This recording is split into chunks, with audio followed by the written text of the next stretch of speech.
மாதாஜி. இதுங்க மாதாஜி ஸ்டார்ட் அது பண்ணிட்டு கொஞ்சம் சொல்றேன். சொல்லிட்டு ஸ்டார்ட் பண்ணுங்க. சொல்றதுங்களா? பதம் எத்தனாவதுன்னு. 27வது அத்தியாயம் 12வது பதம். ஓகேங்க மாதாஜி.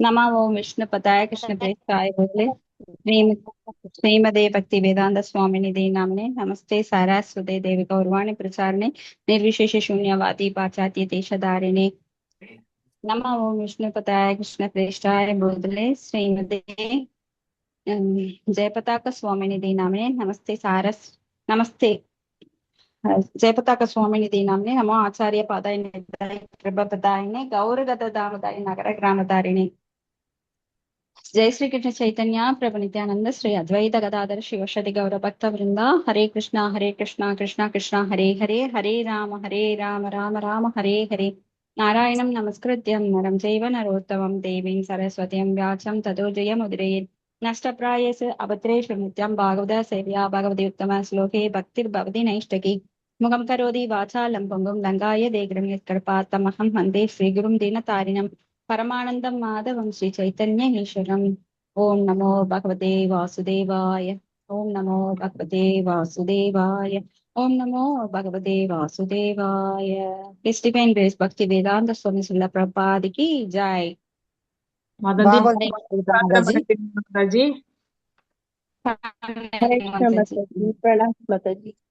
सर्व शास्त्राप्ति प्रणाम पीयूषा माताजी। सर्व वेदांत सत्बला सर्व सिद्धांत रत्नाय सर्व लोकैक त्रिप्रदा सर्व भागवत प्राणा श्रीमद् भागवत प्रभु कलि दुवन दोदित्यादित्य श्री कृष्ण परिवर्तित परमानंद पाडाय प्रेम वर्षक्षराबदे सर्वदा सर्व सेव्याय श्री कृष्णाय नमस्तुते मत्येहो बंधु मत्संगीन मत्क्रु मन महदन मत निशांत दारग मत भाग्य मदानंद नमस्तुते असाधु साधु दादायीन अधिनोचर दाहर कानामुन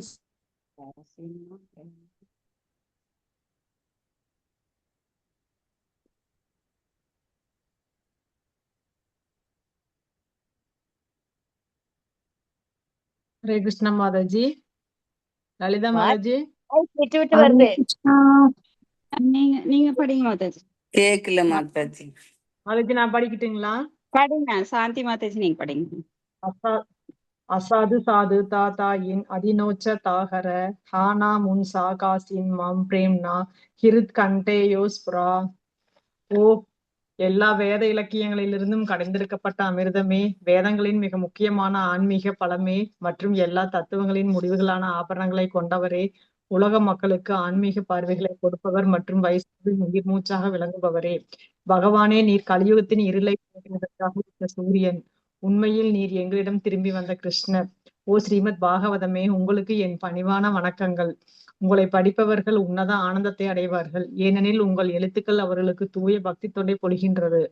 நீங்கள் பகவான் கிருஷ்ணரின் அவதாரமாக இருப்பதால் எப்போதும் அனைவரும் உங்களுக்கு தொண்டு புரிய வேண்டும். ஓ ஸ்ரீமத் பாகவதமே, ஓ என்னுடைய ஒரே நண்பரே, உடன் இருப்பவரே, என்னுடைய ஆசிரியரே, என்னுடைய மிகப்பெரிய சொத்துமாகவும் விடுவிப்பவராகவும் இருப்பவரே, என்னுடைய மிக நல்ல பாக்கியம் மற்றும் ஆனந்தமாக இருப்பவரே, என்னுடைய மரியாதை கலந்த வணக்கங்களையும் ஏற்றுக்கொள்ளுங்கள். ஓ ஸ்ரீமத் பாகவதமே, புனிதமற்றவருக்கும் புனிதத்தை வழங்குபவரே, மிகவும் வீழ்ச்சியடைந்தவர்களை உயர்த்துபவரே, என்னை எப்போதும் கைவிட வேண்டாம். கிருஷ்ணருக்கான தூய பக்தி தொண்டருடன் எப்போதும் என் இதயத்திலும் தொண்டையிலும் தோன்றுவீராக. ஹரே கிருஷ்ண மாதாஜி. தேங்க்யூ.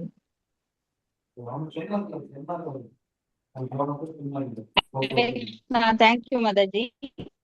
ஹரே கிருஷ்ணா இன்னைக்கு ஸ்ரீமத் பாகவதம் ஹரே மாதாஜி। 4வது காண்டம் கேக்குதுங்களா கேக்குதுங்க மாதாஜி। மாதாஜி? கேக்குதுங்க மாதாஜி. ஓகே, 2வது புத்தகம் 4வது காண்டத்துல அத்தியாயம் 27 ஸ்லோகம் 11 மாதாஜி। 12. ஓம் நமோ மாதாஜி 12ங்க. 12 படிக்கணுங்களா? ஓகேங்க மாதாஜி। ஸ்லோகம் 12 11 முடிச்சுட்டாங்களா மாதாஜி? முடிச்சாச்சு। ஓகேங்க। 12வது ஸ்லோகம் யுக்தேஸ்வயேவம் பிரம்மத்கஸ்ய குடும்பாசக்த சேதச ஆசசாத ச வை காலோ யோ அப்ரிய பிரிய யோசிதாம். படிக்கிறேங்க மாதாஜி. சரி. மொழிபெயர்ப்பு. பலந்தரும் செயல்களிடத்தும் கர்ம காண்டியம் சந்ததியிடத்தினும் மிகுந்த பற்றுடையவராகவும் மாசுற்ற உணர்வு உடையவராகவும் விளங்கிய மன்னர் புரஞ்சனன் இறுதியில் உலக விஷயங்களில் அளவு கடந்த பற்றுடையவர்களும் கூட விரும்பாத ஒரு நிலையினை அடைந்தார். பொருளுரை. இச்லோகத்தில் உள்ள பிரிய, யோசிதாம் மற்றும் அப்ரிய என்னும் வார்த்தைகள் மிகவும் முக்கியத்துவம் ஆகும். யோசித் என்னும் வார்த்தைக்கு பெண் என்றும் பிரிய என்பதற்கு பிரியமான அல்லது இன்பமான என்றும் பொருளாகும். பாலுறவை உயர்வாக கருதும் உலகியல் இன்பத்தில் பற்றுடையவர்கள் மரணத்தை உளமாற வரவேற்க மாட்டார்கள். இது குறித்து உபதேச கதை உண்டு.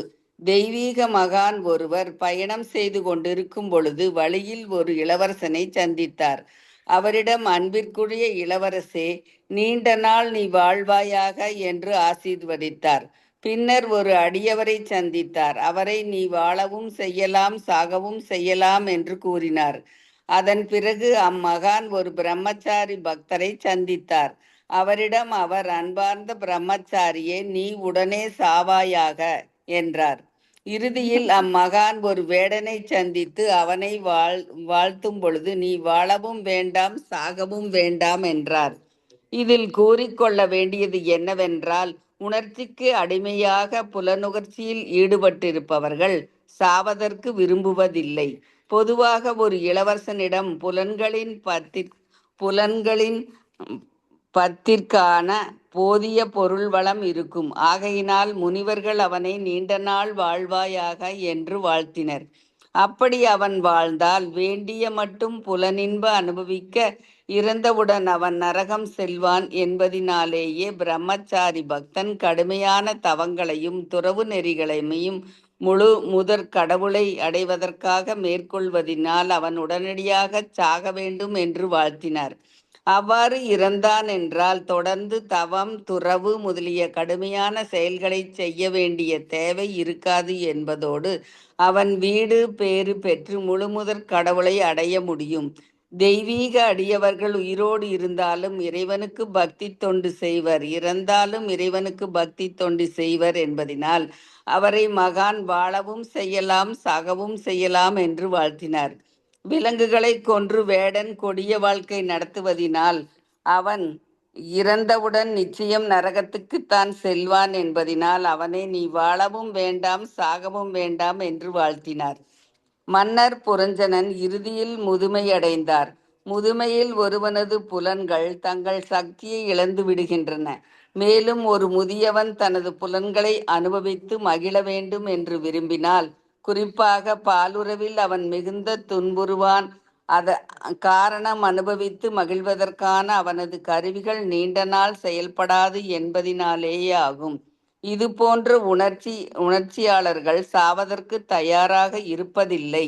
அவர்கள் விஞ்ஞான முன்னேற்றங்களின் உதவியினால் தங்கள் வாழ்க்கையை அதிகரித்து கொண்டு மேலும் மேலும் வாழவே விரும்புகின்றனர்.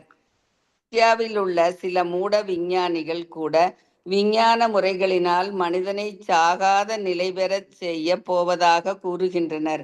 இதுபோன்ற பைத்தியக்காரர்களிடம் தலைமையில் கீழ் நாகரீகம் வளர்ந்து கொண்டிருக்கிறது. கொடூரமான மரணம் வந்து எப்போதும் வாழ வேண்டும் என்று நினைப்பவர்கள் உள்ளிட்ட அனைவரும் அள்ளி சென்று விடும்.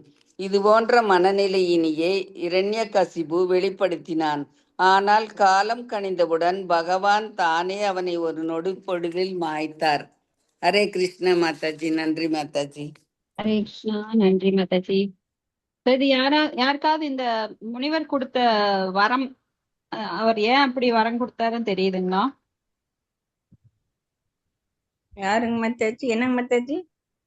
அந்த தெய்வீக மகான் பயணம் செஞ்சு கொண்டிருக்கும் போது ஒரு இளவரசரை பாக்குறார். அவர் சொல்றாரு, அதுக்கு மீனிங் யாருக்காவது தெரியுதா? இதை எக்ஸ்பிளைன் பண்ண முடியுமா? ஹரே கிருஷ்ணா மாதாஜி. அவன் ஃபர்ஸ்ட் தெய்வீக இது முதல் ஆள் பார்த்த உடனேயுமே சொல்றாரு இல்லைங்களா, பாலுறவை அதிகமா விரும்புறவங்க, பௌதிகத்துல அதிகமா அடிமையா இருக்கிறவங்க, அந்த மாதிரி உள்ளவங்க வந்து ஆஹ் அதாவது இளவரசி ஏன்னா நீண்ட நாள் நீ இருன்னு சொல்ற. ஏன்னு கேட்டா அவன் வந்து அவனுக்கு பற்று அதிகமா இருக்கு உலகத்துல, இன்னும் அனுபவிக்கணும்னு அவன் நினைக்கிறான். அப்ப அவன் வந்து அவளை சீக்கிரம் வாழ இறக்கறதுக்கு விரும்புறது இல்ல. அவன் அனுபவிக்கணும்னு என்ன அவசியம் இருக்கு. அடுத்து வந்து ரெண்டாவது வந்து அவர் அடியவரை சந்திக்கிறாரு. அப்ப அடியவர் வந்து நீ வாழவும் செய்யலாம் இருக்கவும் செய்யலாங்கிற மாதிரி சொல்றாரு. அதுக்கு வந்து என்ன சொல்றாங்கன்னா, ஏன் அப்படின்னா பிரம்மச்சாரிக்கு சொல்லல, அது யாருக்கு சொல்லப்படுறா, அடியவருக்கு நீ வாழவும் வாழவும் செய்யலாம், அவர் இறக்கவும் செய்யலாம், நீ சாகவும் செய்யலாம் அப்படின்னு சொல்றாரு. ஏன்னா பக்த வந்து தவங்கள் துறவி எல்லாம் நிறைய கடைப்பிடிச்சு இருந்தாலும் கொண்டு அவ ஒரு பிரம்மச்சாரியத்தான் அப்படி சொல்றாரு. பிரம்மச்சாரியத்தான் நீ வந்து நீ உடனே சாகு. ஏன்னா நீ ரெண்டுலயுமே நீ வந்து உனக்கு அந்த இது இருக்கு, பகவான்கிட்ட போகணுங்கிறதும் இருக்கு. அப்ப நீ வந்து தவறி போக மாட்ட. அதனால நீ வந்து நீ உடனே சாகலாம். நீ இருந்தாலும் பகவானை தான் நீ நினைப்ப அப்படிங்கிற மாதிரி சொல்றாரு. அப்ப அந்த வேடன் வந்து அவன் எல்லாமே இந்த இறைச்சிகளை தின்னணும் அந்த மாதிரி அவன் இருக்கிறதுனால அவன் வந்து ஆஹ் விலங்குகளை கொன்று வேடம் திங்கிறதுனால அவன் வந்து நிச்சயம் நரகத்தான் போவான். அப்ப நீ இருந்ததுன்னா இல்லாத இருந்தாலும் ரெண்டும் ஒண்ணுதான். அப்ப நீ வந்து எப்படி நீ இருந்தாலும் சரி, நீ இருக்கவும் வேண்டாம் நீ சாகவும் வேண்டாம், எல்லாமே ஒண்ணுதான் உனக்கு அப்படிங்கிற மாதிரி சொல்றாரு அவரு. நல்லா புரிஞ்சிருக்கிறீங்க. சரி, நான் சொல்லிடுறேங்க. சரி, தேங்க்யூ மாதாஜி, புரிஞ்சிருக்கீங்க நீங்க நல்லா. அப்போ ஒரு இளவரசனை பார்த்து நீ செத்துரு அப்படின்னு ஆசீர்வாதம் பண்றாரு. சாரி, நீ நீண்ட நாள் வாழ்வாயாகன்னு சொல்றாரு. ஏன்னா அவன் வந்து புலனின்பத்திற்காக நிறைய சேர்த்து வச்சிருக்கான். அதனால நீ ரொம்ப நாள் வாழ்ந்து அதை அனுபவிச்சு அப்புறம் நரகம் போகத்தான் போற, அதனால நீ நீண்ட நாள் வாழ் அப்படிங்கிறாரு. ஏன்னா அவன் புத்தி சொன்னாலும் அவனுக்கு ஏறாது. ஏன்னா அவன் புலனின்பத்துல அதிகமான ஈடுபாடுடையவர்கள். வேவஷா ஆத்மிகா புத்தி ஏகேக குரு நந்தன பகுஷாக ஹிய நந்தனாஸ் புத்தையோ அவ்யஷாயினாம். அவனோட புத்தி வந்து பல கிளைகளை கொண்டது. ஆன்மீகத்துல அவனுக்கு ஒரே நாட்டம் கிடையாது. அதாவது லென்ஸ் குவிக்கிற மாதிரி எல்லா புலன்களையும் ஒருமுகப்படுத்தி அவனால கட்டுப்படுத்த முடியாம அந்த இளைஞன் பல வழிகள்ல போயிட்டு இருக்கான். அதனால அவனை வந்து நீ நிறைய நாள் வாழுன்னு நீண்ட ஆயுளுடன் வாழ் அப்படின்னு ஆசைப்படுறான். அப்புறம் ஒரு அடியவர்கிட்ட சொல்றார், நீ வாழவும் செய்யலாம் சாகவும் செய்யலாம். ஏன்னா அவர் வந்து இருக்கிறப்போ எப்படி வாழ்றாரு, அந்த ஜட உள்ள வாழும் போதே முக்தி பெற்ற ஆத்மா அந்த அந்த நிலையில வாழ்றாரு. அதாவது உயிரோடு இருக்கும் போதே ஜீவன் முக்தா அப்படிங்கிற நிலையில வாழ்றாரு. அதனால அவர் வாழ்ந்தாலும் அதே நிலைமை தான், இறந்தாலும் அவர் வந்து ஆன்மீக நிலையிலேயே இருக்கிறார். அப்போ ஒரு பிரம்மச்சாரி கிட்ட சொல்றார், நீ செத்துரு அப்படின்னு. ஏன்னா அவன் தவங்கள் விரதங்கள் எல்லாம் இருந்து அவன் உடனே ஏற்றம் பெறலாம். அந்த ஆசீர்வாதத்தினால அவன் வந்து ஆன்மீக லோகத்துக்கு போகலாம். அடுத்தது ஒரு வேடனை சந்திச்சு சொல்றார், நீ இறக்கவும் வேண்டாம் சாகவும் வேண்டாம். ஏன்னா இருக்கிறப்பவே நீ நரகத்துலதான் இருக்கிற. அவனுடைய வாழ்க்கையே நரக வாழ்க்கை. ஏன்னா அவன் கேவலமான வாழ்க்கை வாழ்ந்துட்டு இருக்கிறான். பகவானை பத்தி எதுவும் ஒரு கொஞ்சம் கூட அறிவு கிடையாது. அவனுக்கு சொன்னாலும் புரியாது. தமோ குணத்துல விலங்குகளை கொன்று அந்த கருணையற்ற நிலையில வாழ்ந்துட்டு இருக்கான். அதனால அவனுக்கு சொன்னாலும் புரியாது. அவன் நரகத்துக்கு போகணுங்கிறது இல்லை, இங்கேயே நரக வேதனை அடையிற மாதிரி காட்டுக்குள்ள, காட்டுவாசி அப்படின்னாலே அவனுக்கு தெரியும், அவனுக்கு எந்த ஒரு வசதியும் இருக்காது. சோ அவன் வந்து இருக்கும்போது நரகத்துலதான் இருக்கான், இறந்த பின்னும் நரகத்துலதான் இருப்பான். அதனால நீ இருந்தாலும் சரி செத்தாலும் சரி, ஏன்னா நீ அந்த நரக வேதனை இங்கேயும் அனுபவிப்ப. ஏன்னா அத்தனை விலங்குகளை கொண்டு அவன் ஒரு பகவானுடைய சிந்தனை இல்லை. காட்டுவாசிகளுக்கெல்லாம் என்ன சொன்னாலும் புரியாது. ஏன்னா அத்தனை தமோ குணத்துல ஊறி கிடப்பாங்க. சோ இதுதான் அவரோட ஆசீர்வாதம். சோ விலங்குகளை கொன்று கொடிய வாழ்க்கை நடத்துவதனால அவன் இறந்தவுடன் நிச்சயம் நரகத்துக்குத்தான் போவான். அவன் வாழவும் வேண்டாம் சாகவும் வேண்டாம் என வாழ்த்தினார். இப்ப மன்னர் புரஞ்சனர் வந்து முதுமை அடைஞ்சிட்டார், தன் சக்தியெல்லாம் இழந்துட்டாரு. அவரோட நாடி நரம்பு கண்ணு காது எல்லாம் குருடு செவிடு இயலாமை மூட்டு வலி எல்லாம் வந்தாச்சு. சோ பாலுறவு அப்படிங்கிறது ரொம்ப அனுபவிச்சான்னா கடைசியில அவனுக்கு நீண்ட நாள் கிடைக்காது. அப்ப அவனுடைய சிற்றின்ப ஆசைகளை நிறைவேற்றுவதற்குரிய கருவிகளும் எல்லாமே வந்து சோர்ந்து போயிரும், அப்ப உபயோகம் இல்லாம போயிரும். அப்ப இது போன்ற உணர்ச்சியாளர்கள் சாவதற்கு தயாராக இருக்கிறது கிடையாது. அப்ப என்ன பண்றாங்கன்னா, வாழ்க்கை இன்னும் அதிகரிக்கலாம், உணர்ச்சிகளை தூண்டக்கூடிய மருந்துகளை செயற்கையாக உண்டாக்குவாங்க. அப்படி விஞ்ஞானிகள் வந்து மனிதனை சாகாத நிலை பெற செய்வதற்காக ரொம்ப ஆராய்ச்சி பண்ணிட்டு தங்க பொழப்ப கெடுத்துட்டு மனித வடிவு அந்த கருவி கிடைச்சது ரொம்ப அரிதானது. ஆனா சிற்றின்பத்துல இன்னும் அதிகமான ஆசை கொண்டு அவங்க இதை பெருக்கிறதுக்காக வாழ்நாளை அதிகரிக்க பாக்குறாங்க. ஆனா கொடூரமான மரணம் வந்து எப்போதும் வாழ வேண்டும் என நினைப்பவர்களுக்கு அதை வந்து மரணம் அவங்கள அள்ளிட்டு போயிருது. இப்படிதான் ஹிரண்யகசிபுமு காலத்தினால் பகவான் கிட்ட மடிஞ்சான். சோ பெரிய பெரிய அசுரர்கள் பாத்தீங்கன்னா நிறைய வரம் வாங்குவாங்க, சாகாத வரம். அதெல்லாம் கிடைக்காது. சாகாத வரம் யாருக்குமே கிடையாது. இந்த உலகத்துல பிறந்தவன் அனைவரும் ஒரு நாளைக்கு சாகணும். ஆனா அதுக்கான ஏற்பாடுகளை செய்யாதவன் கடைசியில நரகத்துக்கு தான் போறான். சோ இப்போதே சொல்லி வைத்தேன் நாராயணாயனம் திருநாமம் அப்படின்னு எல்லாரும் எவ்வளவு முடியுமோ அவ்வளவு சான் பண்ணி பகவானுக்கு உரிய சிந்தனையை வளர்த்து நம்ம ரெடியா இருக்கணும். ஏன்னா எப்போ மரணம்ங்கிறது நான் யாருக்குமே எழுதி வைக்கப்படவில்லை. ஈவன் ஜோசியக்கார் கூட நீங்க ஜோதிடம் பார்த்தா கூட அவங்க சொல்லுவாங்க இன்னும் ரொம்ப நாள் இருக்குதுன்னு சொல்லி 1 மாசத்துலயே இறந்தவங்களதான் நம்ம பார்த்திருக்கிறோம். அதனால எப்பவுமே நம்ம தயாரா இருக்கணும். வெளியில போறப்போவோ இல்ல கொடுமையான காலகட்டங்கள்லயோ. இப்ப கோவிட் பீரியட் வந்தப்போ யாராவது நினைச்சிருப்பாங்களா இத்தனை பேர் சாவோன்னு? திடீர்னு மடிஞ்சாங்க. சோ எதுக்குமே தயாரா இருக்கிறது ரொம்ப நல்லது. அடுத்தது ஸ்லோகம் 13. சண்டவேக இதி கியாதோ கந்தர்வாதிபதிர் நிரும கந்தர்வாஸ்தஸ்ய தபலின ஷஷ்டி உத்தர சதத்ரயம். மொழிபெயர்ப்பு. ஓ மன்னனே, கந்தர்வலோகத்தை சண்டவேகம் என்னும் மன்னன் ஆண்டு கொண்டிருந்தான். அவனுக்கு துணையாக 360 கந்தர்வ வீரர்கள் இருந்தனர். பொருள்: காலமே இங்கு சண்டவேகனாக உருவகப்படுத்தப்பட்டிருக்கிறது. காலமும் கடல் அலையும் எந்த ஒரு மனிதனுக்காகவும் காத்து கொண்டு இருக்காது, போய்கொண்டே இருக்கும். அதனால்தான் காலம் இங்கு சண்டவேகன் எனப்படுகிறது. மிக விரைவாக கடந்து செல்வது என்பதே இதன் பொருள். காலம் கடந்து செல்லும் பொழுது அது ஆண்டுகளின் அடிப்படையில் கணக்கிடப்படுகிறது. ஒரு வருடத்திற்கு 360 நாட்கள். ஆதலினால் சண்டவேகனின் வீரர்கள் இங்கே நாட்கள் ஆவர். காலம் விரைந்து செல்கிறது. கந்தர்வலோகத்தை சேர்ந்த சண்டவேகனின் ஆற்றல் மிக்க வீரர்கள் இங்கு நமது வாழ்வில் உள்ள நாட்கள் அனைத்தையும் மிகவும் வேகமாக எடுத்து செல்கின்றனர். சூரியன் தோன்றி மறையும் பொழுது அது நம் ஆயுளின் ஒரு நாளை எடுத்துக் கொள்கிறது.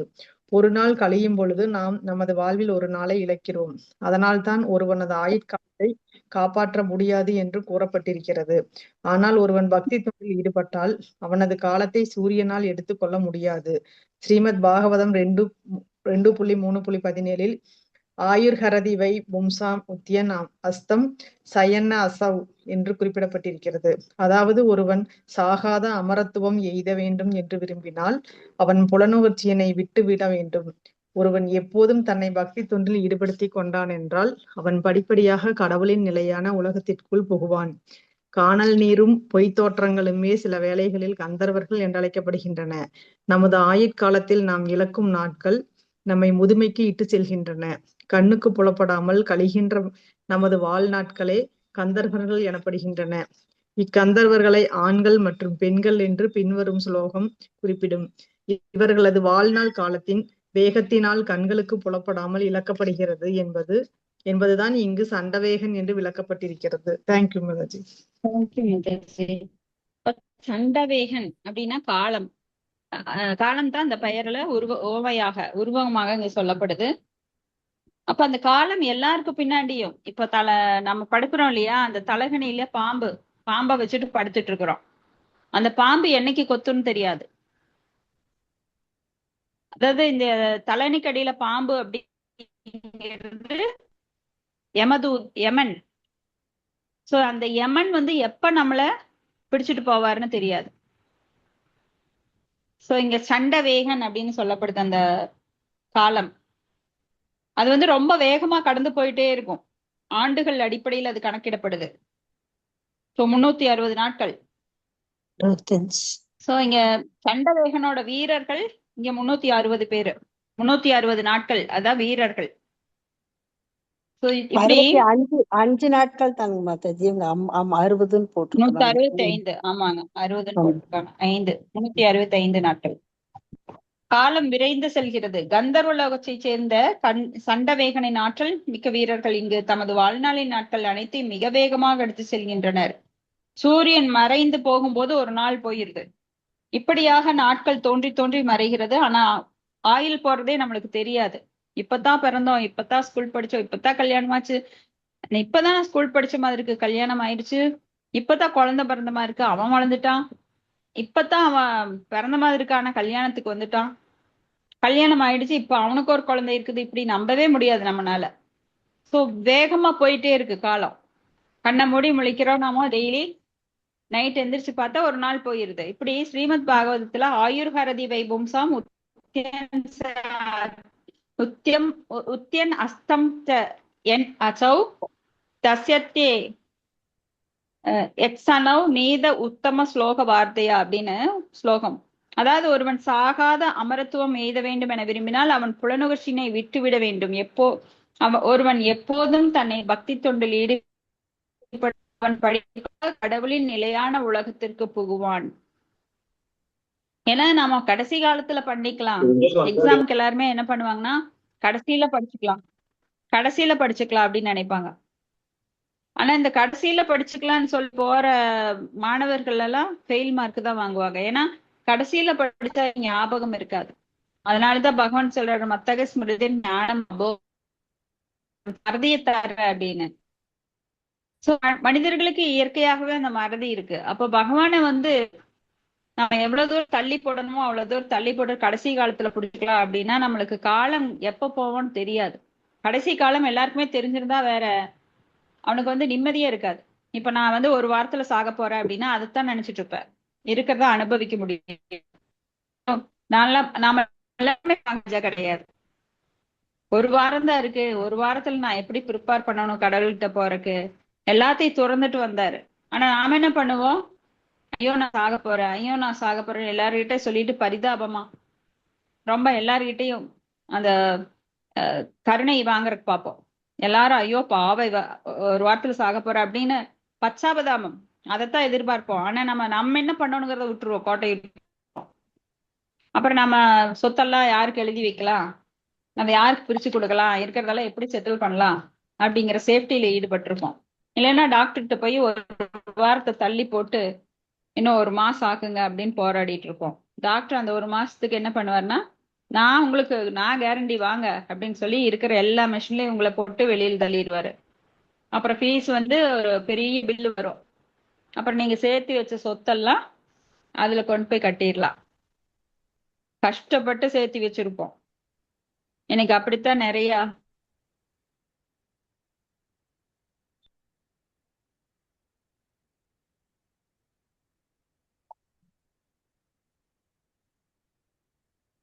ஆனா உங்களுக்கு வராதப்பட்டவங்க சரி, இருக்கப்பட்டவங்க அதெல்லாம் அவங்களுக்கு எதுவும் கிடையாது. மொத்தத்துல அவங்களுக்கு சோ இந்த ஹாஸ்பிட்டல் அப்படிங்கறது ஒரு பிசினஸ் ஆயிடுச்சு, பெரிய பிசினஸ், இன்டர்நேஷனல் பிசினஸ். ஒரு ஹாஸ்பிட்டல் கட்டினா அதுக்கு எல்லா மிஷினையும் லோன்ல வாங்கி போட்டுருவாங்க. அந்த லோனா அடைக்கிறதுக்கு அவங்க கண்டிப்பா உங்ககிட்ட வாங்கிதான் ஆகணும். அதுக்கும் மேல அவன் சம்பாரிச்சு பழகிட்டானா குறைக்கிறதெல்லாம் கிடையாது. அதெல்லாம் சர்வீஸ் மைண்ட் எல்லாம் கிடையாது.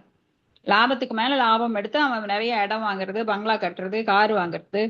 இன்னைக்கு இந்த தொழில் அப்படிதான் போயிட்டு இருக்கு. ஸோ யாரெல்லாம் பகவானுக்கு அவங்களுக்கெல்லாம் இப்படிதான் மாயா போடுவாங்க. நீ பகவான் பக்கம் என்ன தலையை திருப்பல, நீ சொத்து சேர்த்து வச்சு பாரு உன்னை என்ன பண்ற பாரு, உன்னோட சொத்தெல்லாம் எப்படி புடுங்குறேன் பாரு அப்படின்னு மாயா புடுங்கிடுவாங்க. அதனால ரொம்ப ஜாக்கிரதையா இருக்கணும். எல்லாருமே தனி ஆத்மாக்கள், யாரும் யாரையும் கூட கூட்டிட்டு போக முடியாது. அவங்களுக்கு வேண்டியதை அவங்கதான் செஞ்சுக்கணும். அதுக்கு ஒரு சிலப்பிரபாதர் ஒரு அழகான எடுத்துக்காட்டு சொல்றாரு.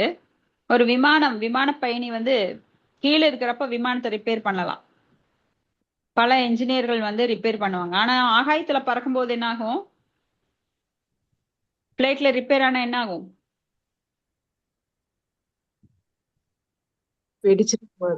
எல்லாம் அலர்ட்டா இருக்கீங்களா?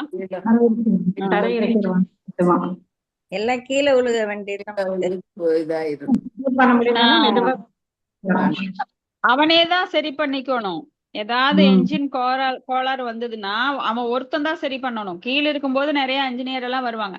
அவனால சரி பண்ண திறமை இல்லை அப்படின்னா என்னாகும்? எல்லாரும் சேர்ந்து அவங்க கூட சேர்ந்தவங்க எல்லாம் சேர்ந்து அடைஞ்சிடணும். அப்போ ஒருவர் மேல தனியா போகும்போது ஆத்மாவை இந்த உடலை விட்டு ஆத்மாவை எடுத்துட்டு போகும்போது இங்க இருக்கிறவங்க கூட மனபேதம், வைராக்கியம், பொய்யான வைராக்கியம், பொய் அகங்காரத்தோட வாழ்ந்துட்டு இருக்கிறவன் கடைசியில மேல போகும்போது என்னவா? அவனுக்கு எப்படி போறது? ஆன்மீகத்துல ஒண்ணுமே தெரியாது. அப்ப அவன் நரகத்துக்கு தான் போவான். சோ இங்க இருக்கும்போது பக்தர்களோட சேர்ந்து நாம என்ன பண்றோம்? பக்தி பண்றோம்.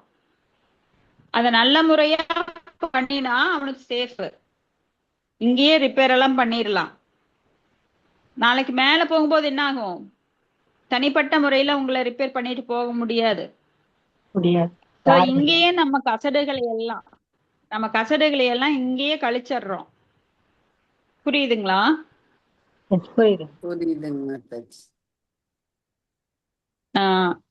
அதனால தனியா மேல போற ஒரு பைலட் அவனை என்ஜினை சரி பண்ண முடியாது. அவன் எதை பார்க்க முடியும்? என்ஜின்ல எந்த இடத்துல சர்வீஸ் அவன் பண்ண முடியும்? சோ கீழே இருக்கிறப்ப நிறைய பேர் உதவுவாங்க. மேல போறப்போ ஆன்மீக குரு தான் நம்மளுக்கு உதவுவாரு. அதுக்கு குவாலிட்டி இருந்தாதான். நம்மளுக்கு ஒரு குவாலிஃபிகேஷன் இருக்கணும். நம்ம முதல்லயே பக்தி பண்ணிருக்கணும், ஆன்மீக குருவை நம்பணும், ஆன்மீக குருவின் கட்டளைக்கேற்ப நடந்தா மட்டும்தான் அவர் கூட்டிட்டு போவாரு. நம்மளுக்கே இந்த நிலைமை, பக்தர்களுக்கே இந்த நிலைமைனா பக்தி இல்லாதவர்களுக்கு எந்த நிலைமை நினைச்சு பாருங்க. சோ நம்ம வாழ்நாள் காலத்துல அந்த காலத்தின் வேகத்தினால் கண்களுக்கு புலப்படாமல் இழக்கப்படுகிறது. அதான் இங்க சண்ட வேகன் அப்படின்னு சொல்லப்படுது.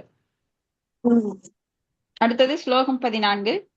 கந்த சாத்ருஷீர் அஸ்ய மைதுன்யஸ்ய சிதாசிதாக பரிவிருத்யா விலும்பந்தி சர்வ காம விநிர்மிதாம். ஹரே கிருஷ்ண. மத்தஜி படிக்கிறோம். ஹரே கிருஷ்ணா. மொழிபெயர்ப்பு படிங்க. சண்ட வேகனுடன் கந்தர்வ வீரர்களைப் போல் ஏராளமான பெண் கந்தர்வீக்களும் இருந்தனர். இவர்கள் அனைவரும் புலன் இன்பத்திற்காக பொருட்கள் அனைத்தையும் மீண்டும் மீண்டும் கொள்ளையடித்தனர். பொருளுரை: நாட்கள் என்னும் பகற்பொழுதுகள் சண்ட வேகனின் வீரர்களோடு ஒப்பிடப்பட்டு இருந்தன. இரவுதான் பாலுறவு கொள்வதற்குரிய நேரமாகும். பகல் வெண்மையாகவும் இரவு கருமையாகவும் கருதப்படுகின்றன. அல்லது வேறு விதமான நோக்கில் 2 விதமான இரவுகள், கருப்பு இரவுகள் என்றும் வெள்ளை இரவுகள் என்றும் கொள்ளலாம். இவ்வனைத்து பகல்களும் இரவுகளும் நமது ஆயுட்காலத்தையும் புலனுகர்ச்சியாக நாம் உருவாக்கியிருக்கும் அனைத்தையும் குறையச் செய்கின்றன. பௌதீக செயல் என்பதற்கு பொருள் புலனுகர்ச்சிக்கான பொருட்களை உருவாக்குதல் என்பதாகும். விஞ்ஞானிகள் தமது புலன்களை மேலும் மேலும் விரிவான முறையில் அனுபவிப்பது எவ்வாறு முடியும் என்பதை கண்டறிவதற்கான ஆராய்ச்சியில் ஈடுபட்டு இருக்கின்றனர். கலியுகத்தில் அசுர மனப்பான்மையானது புலனுகர்ச்சிக்கென்று பல்வேறு வசதிகளை செய்து கொண்டு இருக்கிறது. சாதாரண வீட்டு வேலைகளை செய்வதற்கு கூட ஏராளமான கருவிகள் வந்துவிட்டன. வீட்டை சுத்தப்படுத்துதல், பாத்திரங்களை கழுவுதல், முகச்சவரம் செய்தல், முடிவெட்டுதல் போன்றவற்றிற்கு கூட எந்திர கருவிகள் உள்ளன. இன்று இப்பணிகள் அவற்றினாலேயே செய்யப்படுகின்றன. புலனுகர்ச்சிக்கான இவ்வசதிகள் அனைத்தும் சர்வ காம விநிர்மிதாம் என்று குறிப்பிடப்பட்டு இருக்கின்றது. காலம் என்பது மிகவும் வலிமையுடையதாகும். அது ஆயுட்காலத்தை குறைப்பதில் மட்டுமல்ல, புலனுகர்ச்சிக்கான இயந்திரங்களையும் வசதிகளையும் அளிப்பதில் கூட வலிமை மிக்கதாகவே இருக்கிறது. ஆகையினால் இச்சுலோகத்தில் உள்ள விழும் பந்தி, கொள்ளையடித்தல் எனும் சொல்லை நோக்குக. நமது வாழ்க்கையின் ஆரம்பத்திலிருந்தே எல்லாம் கொள்ளையடிக்கப்படுகின்றன. நமது ஆயுட்காலம் மற்றும் நமது உடைமை போன்றவை நாம் பிறந்த நாளிலிருந்தே மறைந்து கொண்டு உள்ளன. ஒரு நாள் மரணம் வந்து எல்லாவற்றையும் முடிக்கும் பொழுது உயிர் மற்றொரு அத்தியாயத்தை ஆரம்பிப்பதற்கு வேறொரு உடலினில் புகுந்து மீண்டும் புலனுகர்ச்சிக்கான சுழற்சியை தொடங்குகிறது. பிரகலாத மன்னர் இம்முறையினை புன சர்வித சர்வானான் என்று விளக்குகிறார். உலக வாழ்க்கை என்பது உண்டதையே மீண்டும் மீண்டும் உண்பதாகும். வாழ்வின் மையமாக இருப்பது புலனுகர்ச்சியே ஆகும். பல்வேறு வகையான உடல்களில் உயிர் பல்வேறு வகையான புலன்களை அனுபவித்து மகிழ்கிறான். பல்வேறு வகையான வசதிகளை உருவாக்குவதன் மூலம் அவன் உண்டதையே உண்கிறான். சர்க்கரையை நாம் கரும்பிலிருந்து பற்களினால் எடுத்தாலும் இயந்திரங்களினால் எடுத்தாலும் முடிவு ஒன்றுதான், கரும்புச்சாறு. நாம் கரும்பிலிருந்து சாறை எடுக்க பல்வேறு வழிகளை கண்டுபிடிக்கலாம், ஆனால் முடிவு என்னவோ ஒன்றுதான். ஹரே கிருஷ்ணா. தேங்க்யூ மாதாஜி. தேங்க்யூ மாதாஜி. இங்க வந்து நாட்கள் சண்டவேகனோட பகற்பொழுது சண்டவேகனின் வீரர்களோடு ஒப்பிடப்படுது. ஸோ இரவு பாலுறவு கொள்வதற்கு உரிய நேரம் அப்படின்னு. இப்ப பகல் வெண்மையாகவும் இருட்டு கருமையாகவும், இரண்டு விதமான இரவுகள், கருப்பு இரவுகள், வெள்ளை இரவுகள். சோ இவ்வனைத்தும் பகல்களும் இரவுகளும் நமது ஆயுட்காலத்தை புலனுணர்ச்சிக்காக நாம உருவாக்கி இருக்குமா, எல்லா பொருட்களுமே அனைத்துமே அந்த ஆயுட்காலத்தை குறை செய்து. சோ பௌதிக செயல் என்பதற்கு புலனுணர்ச்சிக்கான பொருட்களை உருவாக்குதல். இப்ப நிறைய பேர் என்ன பண்றாங்கன்னா, எல்லா மெஷின்ஸ் தான். சுகமா இருக்கணும், கையு காலு சுகமா இருக்கணும், கண்கள் தியேட்டர்ல போய் உட்காந்து கலர் கலரான காட்சிகளை பார்க்கணும், காதுகள் இனிமையான இசைகளை, சினிமா பாடல்களை, இல்ல அசுரத்தனமான இசைகள் தான் அதெல்லாம் சொல்ல போனா. சோ அந்த அசுரத்தனமான இசைகள் எல்லாம் கேட்கணும். இதெல்லாமே புலனுணர்ச்சிகள். அப்போ வீட்டுல எல்லா சௌகரியங்களும் இருக்கணும். அன்னைக்கெல்லாம் வந்து உழைப்பு அப்படிங்கிறது காட்டுக்கு போவாங்க, அவங்களே வயல்ல வந்து வேலை செய்வாங்க. இந்த மாதிரி இயந்திரங்கள்லாம் கிடையாது. விதைக்கிறது, அறுவடை செய்யறது, நீர் பாய்ச்சருக்கு மோட்டார் எல்லாம் கிடையாது. அவங்களே இறைச்சி ஊத்துற மாதிரி சிஸ்டம் எல்லாம் பண்ணி அதுல இருந்து இறைச்சி ஊத்துவாங்க, அவங்களே விதைப்பாங்க. அப்போ அவங்களுடைய மனம் வந்து புலனுணர்ச்சியில அதிகமா ஈடுபடல. அதை வாங்கணும், இதை வாங்கணும், டிவி பார்க்கணும், அதுல வர விளம்பரங்களை பார்த்து ஒவ்வொரு பொருளா வீட்டுல வாங்கி சேர்த்து கூச்சு வைக்கணும் அப்படிங்கிற ஆசையெல்லாம் இல்ல. இயற்கையோட ஒன்று இணைந்து அவங்க வாழ்க்கை அமைஞ்சிருந்தது. சோ இயற்கையை மதிச்சாங்க. இன்னைக்கு பாத்தீங்கன்னா இயற்கை மதிக்காம எல்லா இடத்துலயும் குப்பை கூளங்களை போட்டு பூமி தாய ரொம்ப பாழ்படுத்துறாங்க.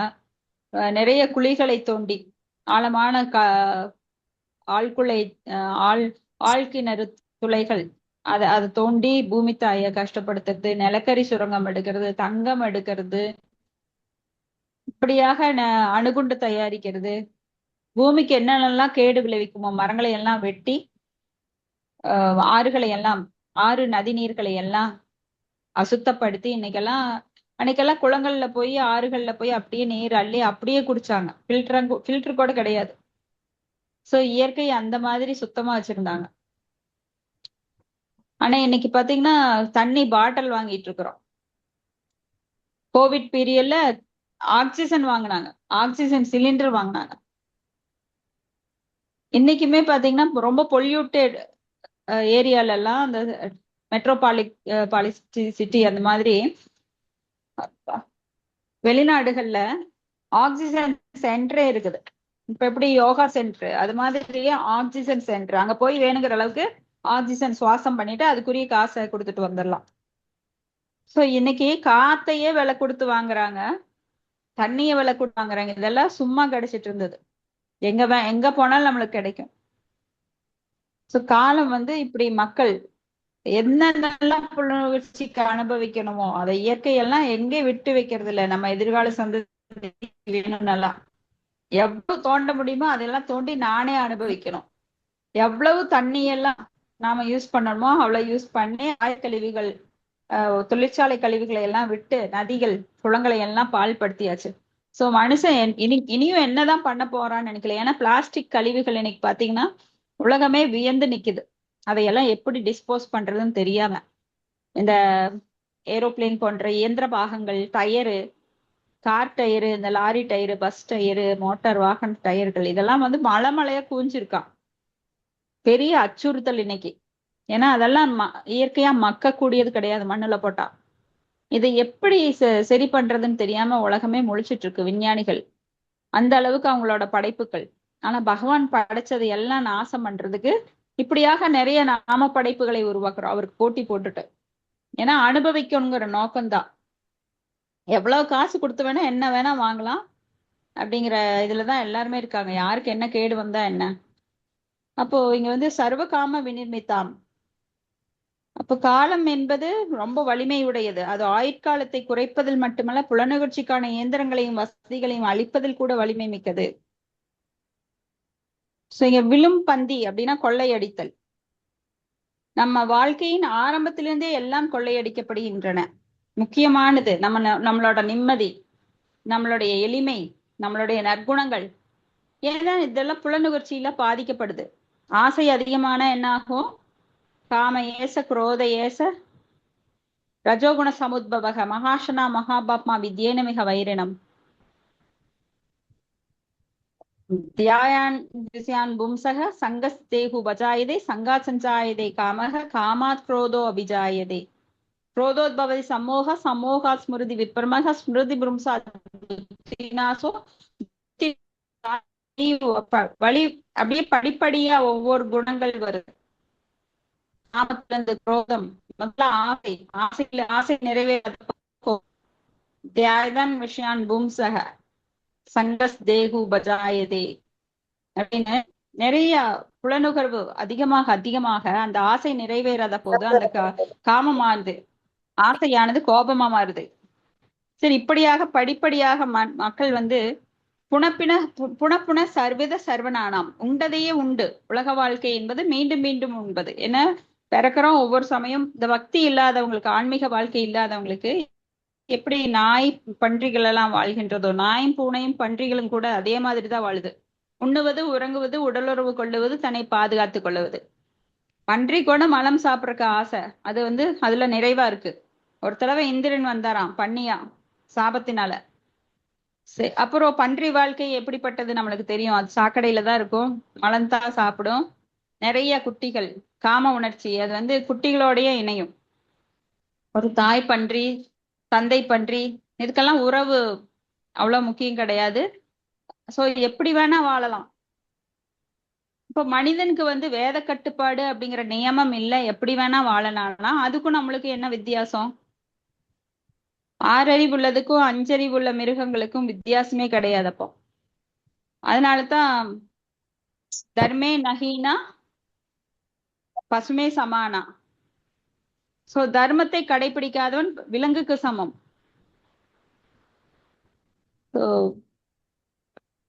பல்வேறு வகையான உடல்கள், பல்வேறு வகையான புலன்களை அனுபவித்து மகிழ்கிறான்.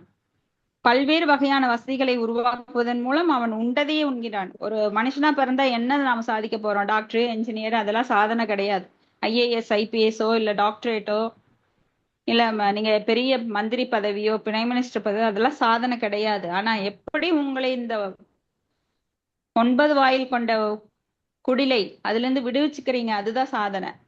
ஏன்னா பகவான்கிட்ட போகணும். இந்த டெம்பரரியான உலகத்துல இருந்து பர்மனண்டான, நாம எங்கிருந்து வந்தோமோ அங்க நம்ம சொந்த வீடு போய் சேரணும். இங்கெல்லாம் நம்ம யாத்திரை வந்திருக்கோம், அந்த யாத்திரையை முடிச்சுட்டு போகணும். யாத்திரை அப்படின்னா உங்களுக்கு எல்லாருக்கும் தெரியும். நம்ம யாத்திரை போறப்போ பல கஷ்டங்கள் அனுபவிப்போம். இங்கெல்லாம் நம்ம வாடகை வீடு, சொந்த வீட்டுல கிடையாது, வாடகை வீட்டுல வாழ்ந்துட்டு இருக்கோம். சோ வாடகை வீட்டுல இருந்தா யாரோட பிரச்சனை? ஓனரோட பிரச்சனை எப்போ இருக்கும். அங்க ஆணி அடிக்காதீங்க, இதை அங்க வைக்காதீங்க, அதை இங்க வைக்காதீங்கன்னு. இன்னைக்கு கலிகாலத்துல ஓனர் பிரச்சனை பண்றது இல்ல, இருக்கிறவங்க தான் பிரச்சனை பண்றாங்க. அது மாதிரி இப்ப நிறைய வீடுகள்ல இருக்கு. ஆனா நிறைய வீடுகள்ல ஓனரோட பிரச்சனை இருக்கும். இதெல்லாம் வாடகைக்கு இருக்கிறவங்களுக்கு தெரியும். அது போல நம்ம எல்லாம் இங்க வந்திருக்கிறது ஒரு கொஞ்ச நாளைக்கு அனுபவிக்கணுங்கிற ஆசையில கொஞ்ச நாளைக்கு வந்திருக்கோம். அதே பர்மனண்டா இங்க இருக்கிறதுக்கு முடிவு பண்ணக்கூடாது. அப்ப நாம வந்து நம்ம சொந்த வீட்டுக்கு போனாதான் நம்மளுக்கு நிம்மதியா இருக்கும், எங்க யாத்திரை போனாலும். ஏன்னா யாத்திரையில பல கஷ்டங்கள் இருக்கு நம்மளுக்கு. அப்பாடா வீடு வந்து சேர்ந்தோம் அப்படிங்கிற மாதிரி நம்மளோட சொந்த வீடு ஆன்மீக உலகம், அங்க போய் சேரணும். இப்போ சர்க்கரை வந்து நாம் கரும்பில இருந்து பற்களால் எடுத்தாலும் இயந்திரத்தாலும் எடுத்தாலும் ஒண்ணுதான், அது கரும்பு சாறுதான். சோ என்னதான் நாம பண்ணினாலும் கடைசியில முடிவு என்ன? ஒண்ணுதான். கரும்பு சாறு எப்படி எதுல இருந்து எடுத்தாலும் அது வந்து இனிப்பா வெளியில வருது. அது போல நீங்க என்னதான் இந்த உலகத்துல நீங்க பண்ணினாலும் கடைசியில முடிவு என்ன? பகவான்கிட்ட போய் நாம சேரணும். எத்தனை ஜென்மம் எடுத்தாலும் கடைசியில சேர வேண்டிய ஒரே இடம் ஆன்மீக உலகம், பகவான் கிருஷ்ணர்கிட்ட தான் போகணும். அதுக்கான முயற்சியை நீங்க இப்பவே எடுக்கலைன்னா இன்னும் பல ஜென்மங்கள் உடல் எடுத்து அதுல கஷ்டப்பட்டு அப்புறம் போகணும். சோ புத்திசாலிகள் முடிவை உடனே எடுப்பாங்க. பகவான்கிட்ட போறதுதான் ஒரு முடிவுன்னு தெரிஞ்சு அதுல நிலையா இருப்பாங்க. ஆனா முட்டாள்கள் என்ன பண்ணுவாங்கன்னா, இது தெரியாம பல ஜென்மங்கள் சுத்தி சுத்தி மேல போறது கீழே வர்றது, ஏற்றம் இறக்கம். எப்படி ராட்டின தூரியில ஏறிட்டா, ராட்டினத்துல ஏறினீங்கன்னா மேல போகும், சில சமயம் மிடில் இருப்பாங்க, சில சமயம் கீழே வருவாங்க, மறுபடியும் இறங்க முடியாம மேல போவாங்க. சரி, இப்படியாக பல ஜென்மங்கள் சுத்திட்டே இருப்பாங்க. நீங்க வேணா மேல் உலகத்துக்கு போலாம், சொர்க்கலோகத்துக்கு, சத்தியலோகத்துக்கும் கூட போலாம். அப்புறம் அது அங்கிருந்து மறுபடியும் கீழே இறங்கி வரணும்னு நினைச்சா மறுபடியும் கீழே வந்துடலாம். சோ எங்க போனாலும் ஆபத்து இருக்கு. 14 உலகங்கள் எங்க போனாலும் உங்களுக்கு ஆபத்து இருக்கு. அதனால ஒரே முடிவாக ஆன்மீக லோகத்துக்கு போறதுக்கு நான் முயற்சி எடுக்கணும் நாம. அடுத்த ஸ்லோகம் 15. தே சண்டவே காணுச்சரா புரஞ்சன புரம் யதா ஹர்தும் ஆரே பிரே தத்ர பிரத்யக்ஷேதத் பிரஜாகர. ஹரே ஹரே கிருஷ்ணா. படிங்க. கந்தர்வ ராஜாவும் சண்டவேகன் அவரது வீரர்களும் புரஞ்சனனின் நகரத்தை கொள்ளையடிக்க வரும் பொழுது அந்நகரத்தை ஓர் 5 தலை நாகம் பாதுகாத்து கொண்டிருந்தது. பொருளுரை: ஒருவன் உறங்கிக் கொண்டிருக்கும் பொழுது உயிர்காற்று மட்டும் பல்வேறு வகையான கனவுகளில் விழிப்புடன் செயல்பட்டு கொண்டிருக்கிறது. அப்பாம்பின் 5 தலைகளும் உயிர்காற்றை சூழ்ந்திருக்கும் 5 வகையான காற்றுகளான பிராண, அபான, வியான, உதான மற்றும் சமானம் என்பவற்றை குறிப்பிடுகின்றன. உடல் செயல்படாது இருக்கும் பொழுது பிராணன் அல்லது உயிர்காற்று என்பது மட்டும் செயல்பட்டு கொண்டே இருக்கும். 50 வயது வரையிலும் ஒருவன் புலனுகர்ச்சிக்காக செயல்திறனுடன் உழைக்க முடியும். ஆனால் 50 வயதிற்கு மேல் கூட 2-3 வருடங்கள், அதாவது 55 வயது வரையில் கஷ்டப்பட்டு அவனது சக்தி குறைய ஆரம்பிக்கிறது. அதனால்தான் அரசாங்க அலுவலகங்களில் பொதுவாக ஓய்வு பெறுவதற்கான வயது 55 என்று நிர்ணயித்து இருக்கின்றனர். 50 வயதிற்கு மேல் வலுவிழக்கும் சக்தியே இங்கு 5 தலை நாகமாக உருவகப்படுத்தப்பட்டுள்ளது. Hare Krishna. Thank you Mataji. Hare Krishna. Thank you Mataji. So உயிர்காற்று 5 வகையான உயிர்காற்று: பிராண, அபான, வியான, உதான, சமான. இது 5 தலை கொண்ட நாகப்பாம்புக்கு ஒப்பிடப்படுது. அப்போ பிராணன் அப்படின்னா உயிர்காற்று. என்னோட பிராணன் செயல்படல, பிராணன் போயிருச்சு, ஏன் என்ன பிராணனை வாங்குற இப்படி எல்லாம் சொல்லுவாங்க. சோ அதுதான் உயிர்காற்று. அப்படின்னா உடலுக்கு அது ரொம்ப முக்கியமானது. இப்போ 50 வயது வரைக்கும் ஒருவன் வந்து ஒரு உடல் திறனோட இருக்க முடியும். ஆனா 50 வயதுக்கு மேல நம்மளோட செல்ஸ் எல்லாம் நல்லா குறைஞ்சிட்டே வரும். ஒவ்வொரு செல்ஸா அழிஞ்சிட்டே வரும். அது அழியும் போதுதான் நம்மளுக்கு வந்து மூட்டு வலி, முதுகு வலி, கண்ணுல பார்வை குறையிறது, காது கேட்கறது, அது தலைமுடி நரைக்கிறது. ஏன்னா யமதூதர்கள் இப்படித்தான் நம்மளுக்கு அந்த சிம்டம்ஸ காட்டுறாங்க. நான் நெருங்கிட்டு இருக்கேன் பாரு, உனக்கு நரமுடி வந்துருச்சு, கண்ணாடியில பாரு, கண்ணாடி போடுறியா, உனக்கு வயசாச்சு அப்படிங்கறத உணர்த்துறாங்க. ஆனா அதை எல்லாமே பார்த்துட்டு யாரு ஆன்மீகத்துல பற்றில்லாமல் பகவானிடம் பற்று ஏற்படுத்தாம வாழ்கிறார்களோ அவங்க வந்து கண்டிப்பா நரகத்துக்கு தான் போகணும். அப்ப இப்ப பாத்தீங்கன்னா 50 வயது, அந்த காலத்துல 55 வயது அப்படி ஏத்துனாங்க. இப்ப வந்து 60 வயதுக்கு மேலதான் ஓய்வுன்னு சொல்றாங்க. சோ 50 வயதுக்கு மேல் வலுவிழக்கும் சக்தியே இங்க 5 தலை நாகமா உருவகப்படுத்தப்படுது.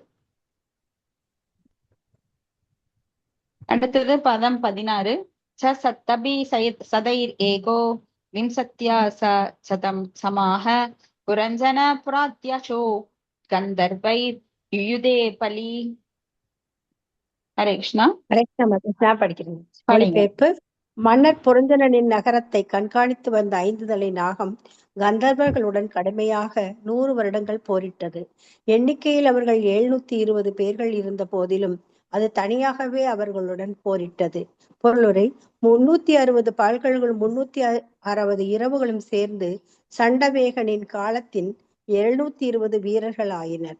ஒருவன் பிறப்பிலிருந்து இறப்பு வரை தன் ஆயுட்காலம் முழுவதும் இந்த வீரர்களுடன் போரிட வேண்டியதாயிருக்கிறது. இந்த போரே வாழ்க்கை போராட்டம் எனப்படும். ஆயினும் இந்த போராட்டத்தில் உயிர் இறப்பதில்லை. பகவத்கீதையில் 2.20 உயிர் நித்தியமானவன் என்று உறுதி செய்யப்பட்டிருக்கிறது.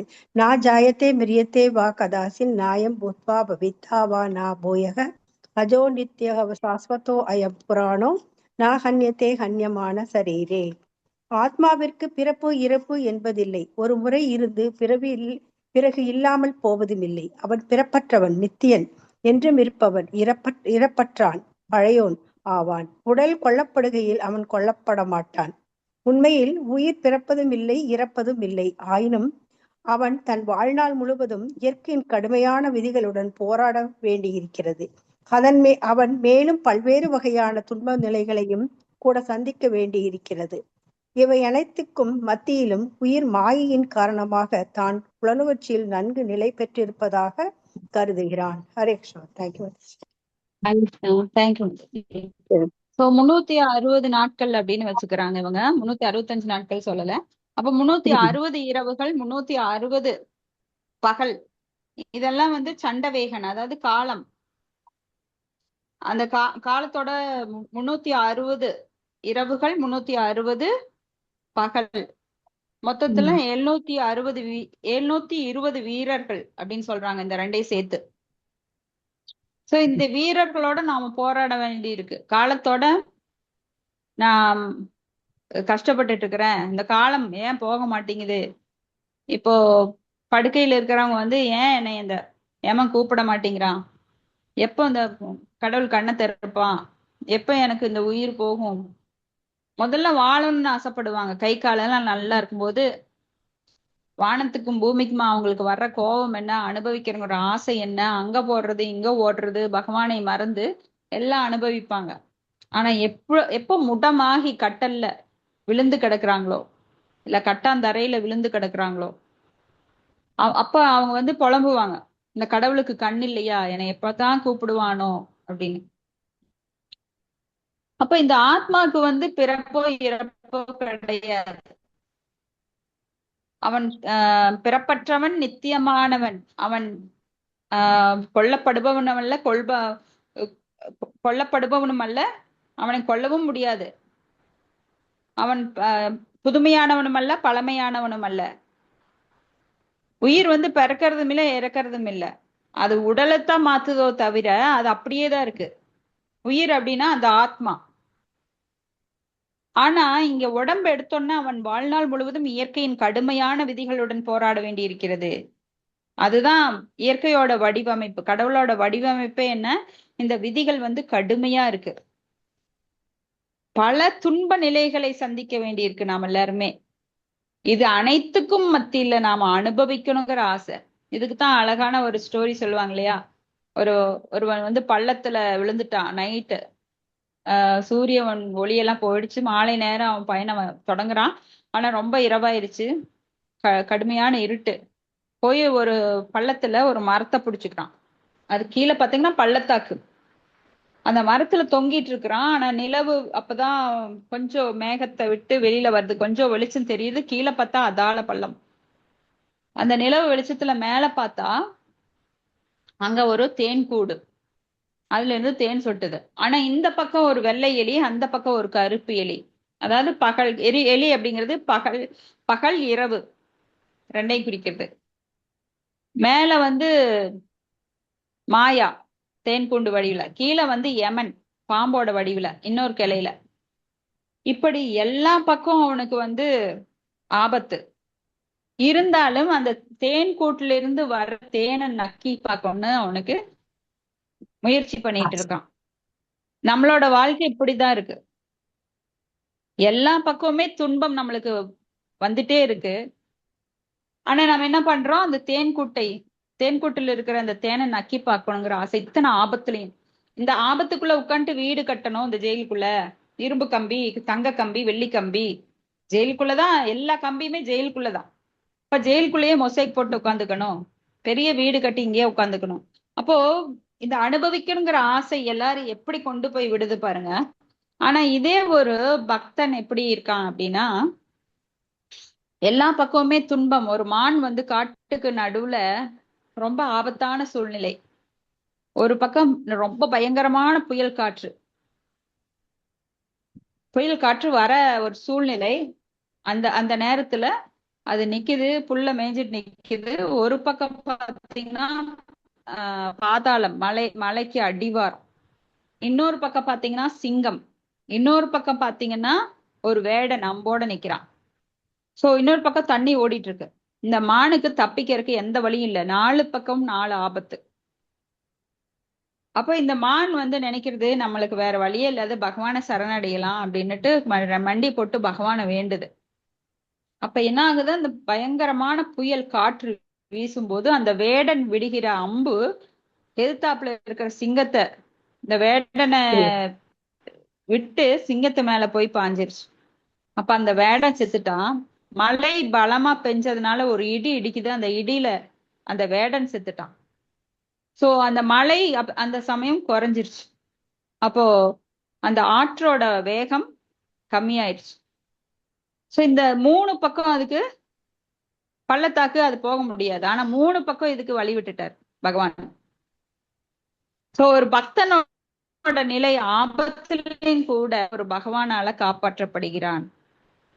நாமெல்லாம் இங்க பெரிய போராட்டத்துலதான் இருக்கிறோம். யாருக்குமே வாழ்க்கையில நிம்மதி கிடையாது. எல்லாருமே போராடிட்டு எதிர்நீச்சல் போட்டுட்டு தான் இருக்கிறோம். எதிர்நீச்சல் உங்களுக்கு தெரியும், நீர் போற போக்குல போனீங்கன்னா ரொம்ப ஈஸி. ஆனா நீருடைய ஓட்டத்திற்கு எதிர்த்தாப்புல நீச்சல் எடுத்தீங்கன்னா ரொம்ப கஷ்டம். சோ வாழ்க்கையில எல்லாருமே கஷ்டப்பட்டுட்டு தான் இருக்கிறோம், யாருமே நிம்மதியா இல்ல. ஆனா அப்போ அந்த நிம்மதி இல்லாத சமயத்திலும் சிற்றின்பத்தை அனுபவிக்கணும்னு ஆசைப்படுறோம் பாருங்க, பகவானை மறந்து. அதுதான் ரொம்ப கொடுமையான நிலை.